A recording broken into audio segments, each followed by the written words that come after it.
Louvado seja o nome do nosso Senhor e Salvador Jesus Cristo. Que bom, que alegria nos reencontrarmos nesta belíssima manhã de segunda-feira, hoje 5 de junho.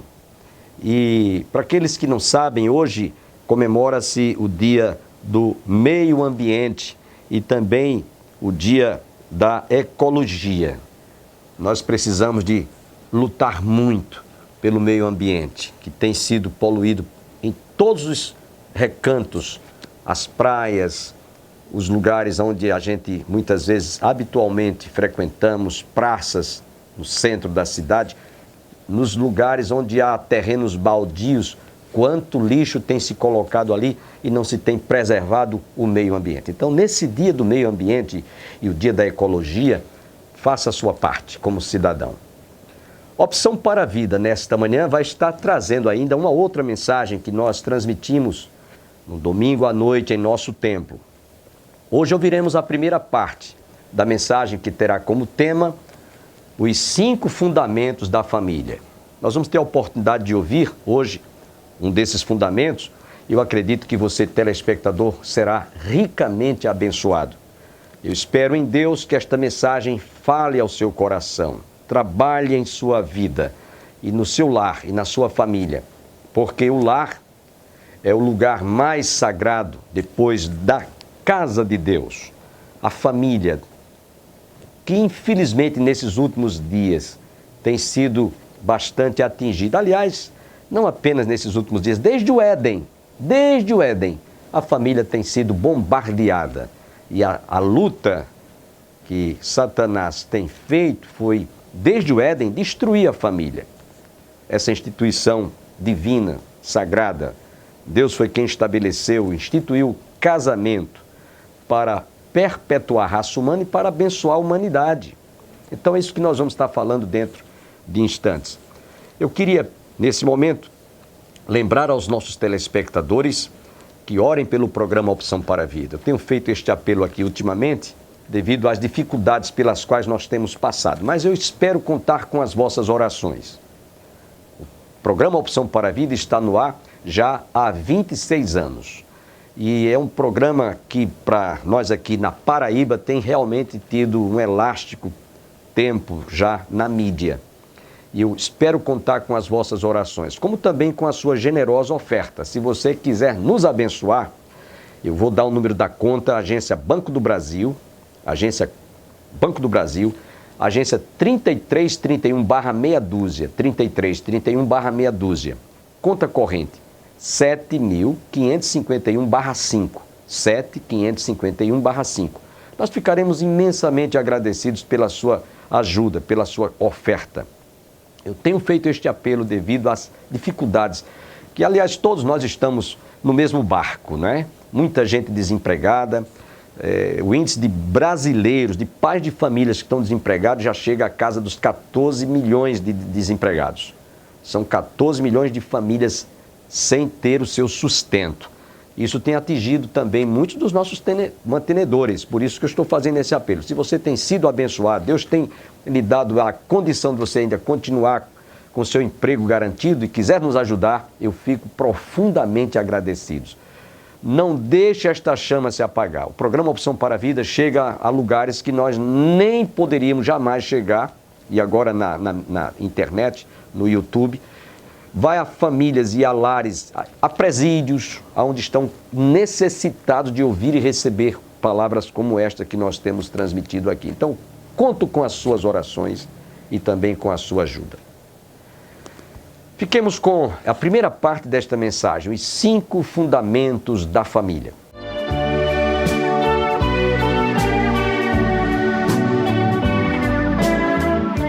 Evangelho segundo escreveu São Mateus. Está no texto aí, Mateus 7, 24 a 29.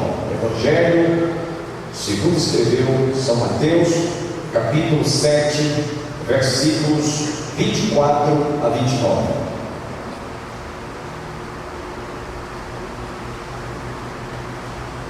Vamos ver.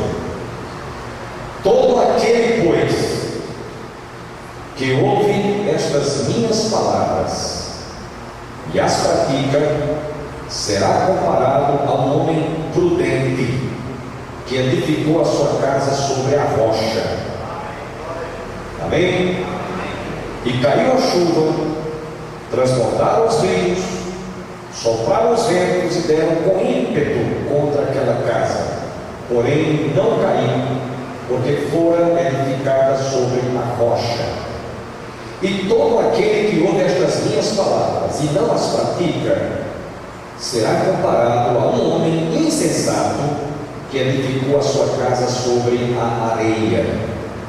E caiu a chuva, transbordaram os rios, sopraram os ventos e deram com ímpeto contra aquela casa. E ela desabou, sendo grande a sua ruína. Quando Jesus acabou de proferir estas palavras, estavam as multidões maravilhadas da sua doutrina, porque ele as ensinava como quem tem autoridade e não como os escribas. Amém? Tomamos como base esse texto porque na introdução desta mensagem devo salientar que Jesus estava terminando, foi a conclusão do sermão chamado e denominado sermão da montanha, que começa no capítulo 5 do Evangelho de São Mateus e termina no capítulo 7. Preste atenção que eu vou dizer agora a vocês. Nós encontramos nestes capítulos 5, 6 e 7 um verdadeiro compêndio de relações humanas. Nestes capítulos 5, 6 e 7 há um embasamento que de tudo que vocês imaginarem, Jesus deixou como lições para os seus discípulos e para a sua igreja, sabendo assim como o homem deve se relacionar consigo mesmo, com o próximo e com Deus. E em se tratando de família, que uma família não é composta só de um indivíduo, como vamos ver nesta noite, é composta de duas pessoas. Aí começa uma família, marido e mulher, macho e fêmea. E aí que começa o relacionamento no casamento, quando a gente casa, quando a gente vai para uma residência, vai morar numa casa. Então estamos tomando esse texto como base, porque eu quero falar exatamente sobre os fundamentos da família. E tem mais uma coisa: esses fundamentos foram estabelecidos por Deus como princípios para toda a raça humana. Não é privilégio de credos religiosos. Alcançam, ou todos são alcançados por estes fundamentos. Deve ser, ou ter como base esses fundamentos. Não importa se o indivíduo é ateu, é materialista, é budista, é espírita, é católico, é protestante, é evangélico, não interessa. A bênção do casamento é para toda a raça humana, é para todo o gênero humano, sem acepção de pessoas. É como a chuva. A Bíblia diz que Deus faz vir a chuva sobre os maus e sobre os bons. O sol não nasce para todos. Não é só para quem é evangélico, só para quem é crente, só para quem é protestante, é para todos. A bênção da chuva, a bênção do sol, a bênção também do casamento é para toda a raça humana, sem acepção de pessoas. Agora é preciso que nós saibamos que há fundamentos pré-estabelecidos por Deus, princípios que eles sendo quebrados, vai dar tudo errado. Vai dar tudo errado. Um vai ser infeliz ao lado do outro, ou vai fazer a infelicidade do seu parceiro ou do seu cônjuge. Então vamos aqui na introdução tomar como base, ilustrando uma construção de uma casa, de uma residência, de um prédio ou de um edifício. Uma cidade como Campina Grande, como João Pessoa, ou como a cidade onde você mora, você que está me assistindo agora na televisão ou na internet. Todos sabemos que para que um edifício, para que uma casa, para que um prédio, ele tenha consistência de sofrer qualquer abalo sísmico, chuva, tempestade, tudo aquilo que vem de encontro, promovido pela natureza, ventos fortes com 200, 300 quilômetros por hora, se esta casa, se este prédio, se este edifício for bem construído e houver um alicerce fundamentado ao ponto de dar na rocha, ele vai ter tudo para resistir e suportar qualquer dessas dificuldades. Então, eu comparo essa passagem que Jesus trouxe como ilustração o seguinte: capítulos 5, 6 e 7, Jesus está dizendo o seguinte: olha, tudo que vocês ouviram que eu falei, se vocês puserem em prática, se vocês se exercitarem a fazer cuidadosamente todas essas recomendações, vocês vão ser comparados a um homem que edificou a sua casa sobre a rocha. Um edifício, como nós temos aqui, edifícios belíssimos em Campina Grande, estão sendo verdadeiros arranha-céus. A gente tem que envergar bem o pescoço para olhar a sua extremidade. Pois bem, ele disse: aquele que ouve, põe em prática tudo que eu disse nos capítulos 5, 6 e 7. Eu vou comparar um homem que edificou a sua casa, o seu edifício numa rocha, e vai enfrentar todas as tempestades, ventos contrários, e ela vai permanecer firme.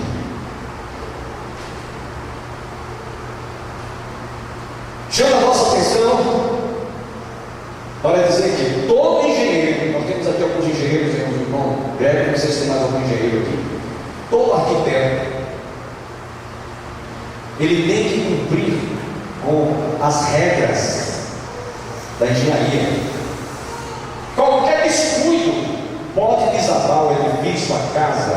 A gente tem visto, inclusive, nesses últimos anos, que determinados indivíduos, ou que por descuido, ou porque compraram a carteira de engenharia, tem muita gente comprando carteira de motorista, comprando carteira de médico, comprando carteira de engenheiro, aí vão se aforjar, vão se afoitar de fazer construir edifício. Outro dia, algum tempo atrás, a gente viu quando aquelas pontes lá no Rio de Janeiro desabou totalmente.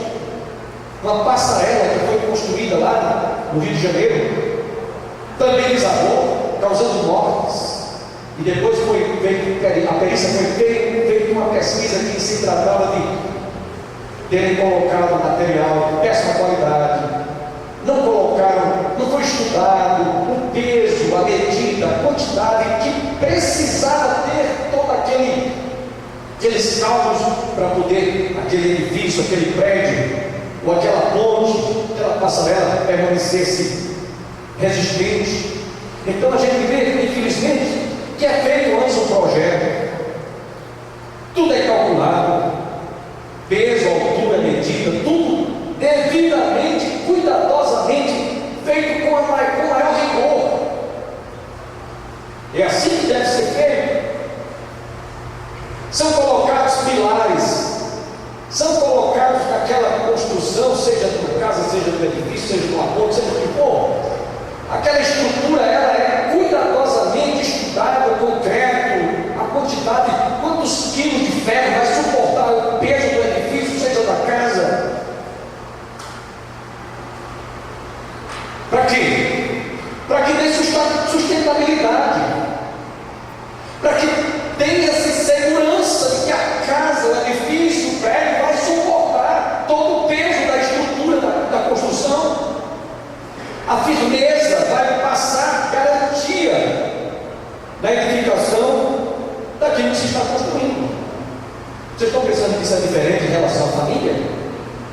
Negativamente, não é diferente.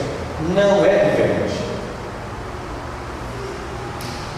Jesus, inclusive, disse em certa ocasião: quando alguém vai construir uma casa, um prédio, seja lá o que for, uma morada, senta primeiro, calcula quanto é que vai gastar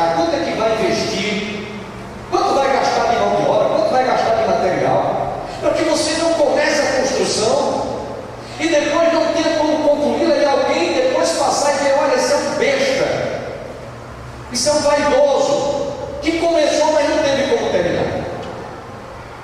Vamos chamar você de imbecil, vamos dizer que você é um irresponsável. Então Jesus disse: senta primeiro, calcula quanto é que vai gastar de mão de obra, quanto é que vai gastar de material, se você tem renda suficiente, se você tem capacidade de começar e terminar. Assim são os fundamentos da família.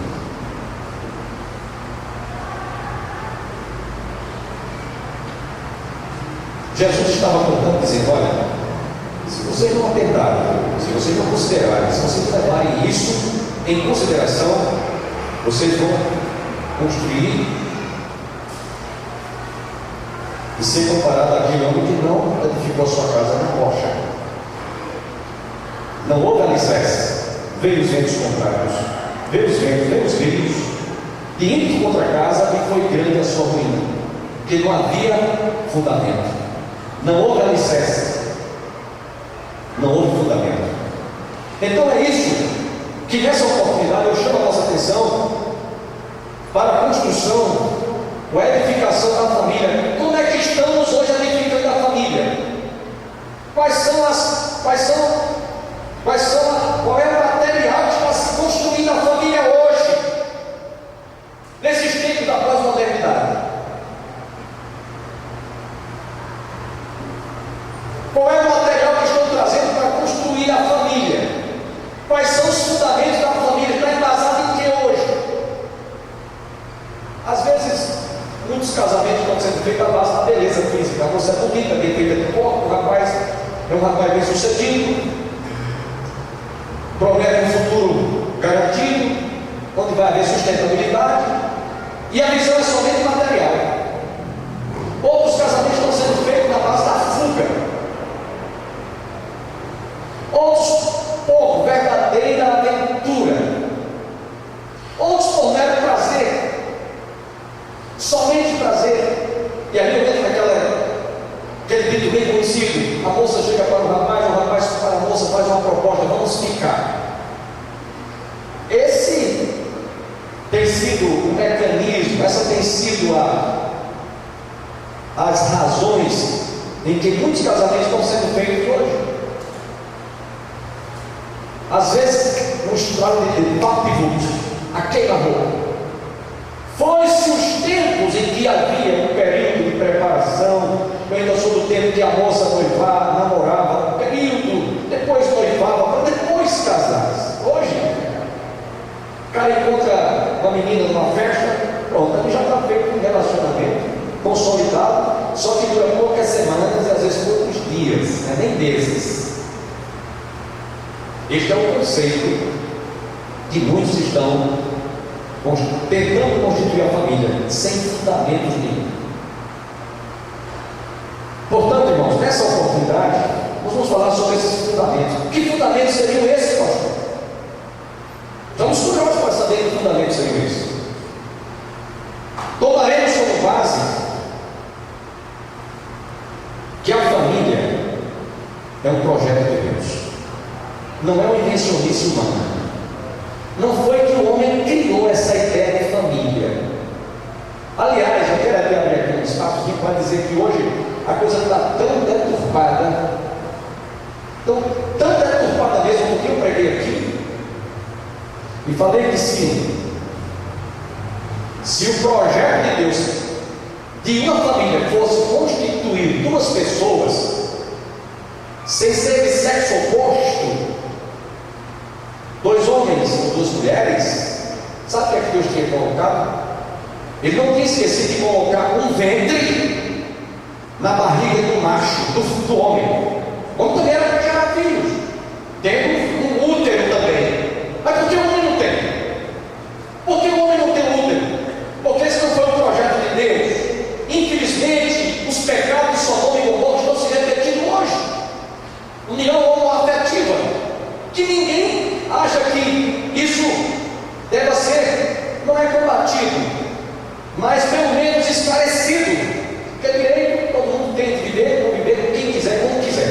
Eu outro dia tomei conhecimento que hoje tem pessoas até convivendo até com animais. animais, se relacionando até com animais. Isso não é bestialidade, está lá no livro de Números. Então, a que ponto a degeneração humana, a degradação, a depravação humana, a corrupção humana chegou?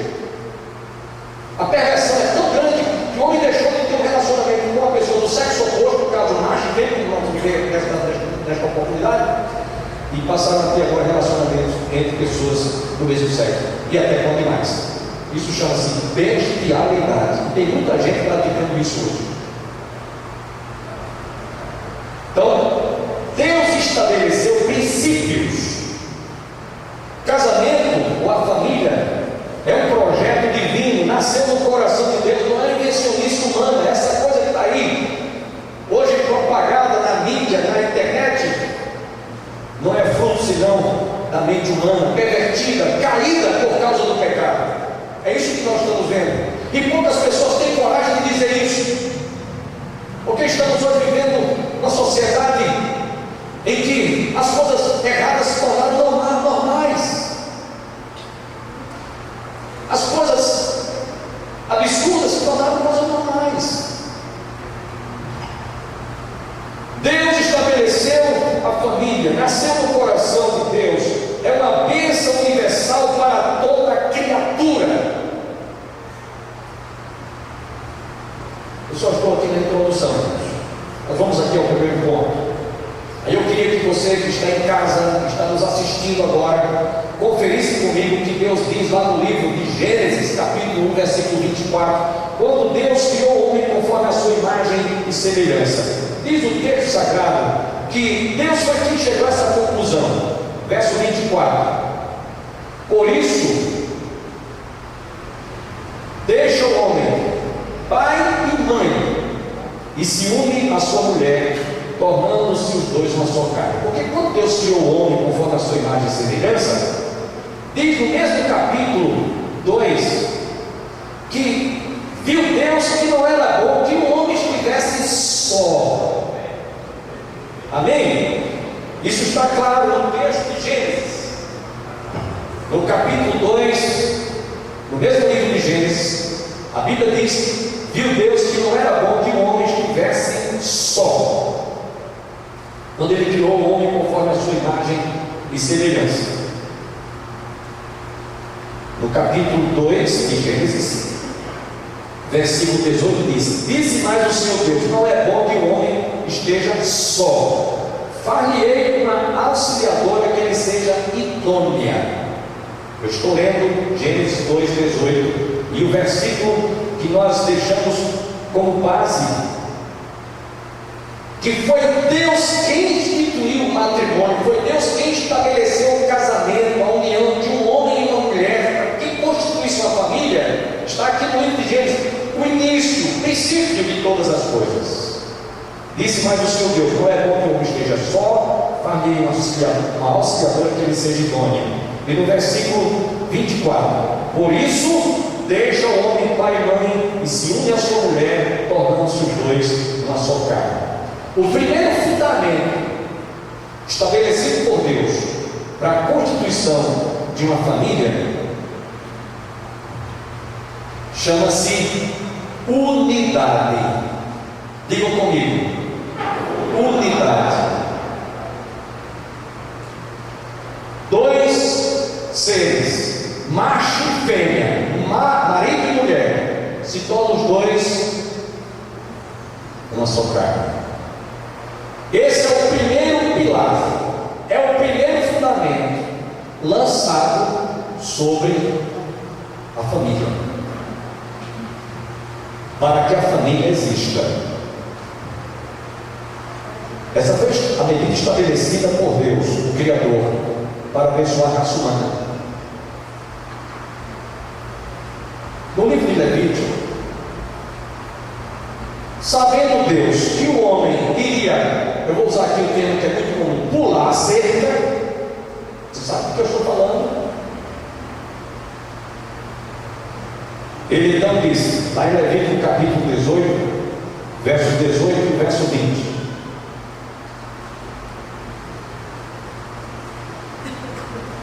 Levítico capítulo 18, versículos 18 a 20. Aí Deus então, prevenindo o homem, disse: e não tomarás com tua mulher outra, de sorte que ele seja rival, descobrindo a sua nudez com ela durante a sua vida. E no verso 20: nem te deitarás com a mulher do teu próximo, para te contaminares com ela. Isso foi Deus que estabeleceu como norma, como princípio.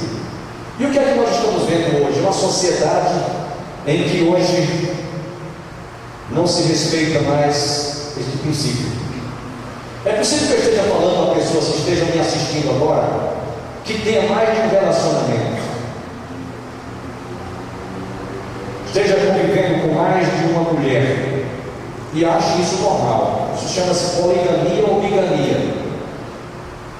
Há países que isso é normal, isso tornou-se até uma lei institucionalizada.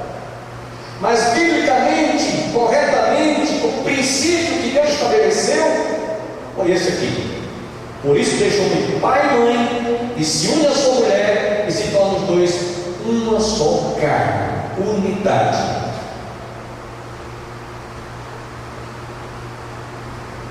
Há muitas histórias na Bíblia. Eu queria citar apenas duas delas. Uma delas é do patriarca Abraão. Está lá no livro de Gênesis. Abraão tinha tido uma promessa dada por Deus dele ser pai de uma numerosa geração. Só que Abraão, infelizmente, lamentavelmente, além de ser avançada em idade, a mulher também, e para completar, é estéril. Então, Sara deu um conselho precipitadíssimo para que ele se deitasse com a sua escrava Agar, que ele trouxera do Egito. E ele achou bom o conselho de Sara. Não achou ruim, não. Coabitou com ela, nasceu Ismael, que são todos descendentes árabes, que são hoje chamados de palestinos. É possível que alguém esteja vivendo lá no Oriente e esteja sabendo disso que eu estou falando, através do YouTube. Abraão foi, aceitou o conselho, deitou-se com ela, nasceu Ismael. Mais tarde, Deus cumpriu a promessa que tinha feito a ele, e sim, ele cresce, e ele creu, Deus lhe abriria a madre de Sara, que era estéril, e lhe daria um filho, e nasceu Isaac, que são todos os descendentes dos judeus, hebreus ou israelitas. Só que este conselho de Sara criou um problema que até hoje atravessou esses milênios de anos, e até hoje são dois irmãos, filhos de um mesmo pai, que vivem brigando. A Bíblia mostra isso diariamente. Dois irmãos que nunca se uniram. Os israelitas, filhos de Ismael, fruto da união de Abraão com Agar. Judeus, filho de Isaac, da promessa que Deus lhe fizera com Sara. De sorte que são dois irmãos, filhos do mesmo pai, são irmãos por parte de pai, mas que nunca mais houve paz naquela família. Estão aí hoje, num pé de guerra. E ninguém pode negar isso. Por quê? O princípio de Deus, o fundamento de Deus é unidade. E alguém quebra esse princípio, vai dar tudo errado. Espero nos encontrarmos amanhã no mesmo horário, se Deus assim nos permitir. Tenham todos um dia abençoados e até o nosso próximo programa. Sempre que eu leio a história de Cristo, eu fico a pensar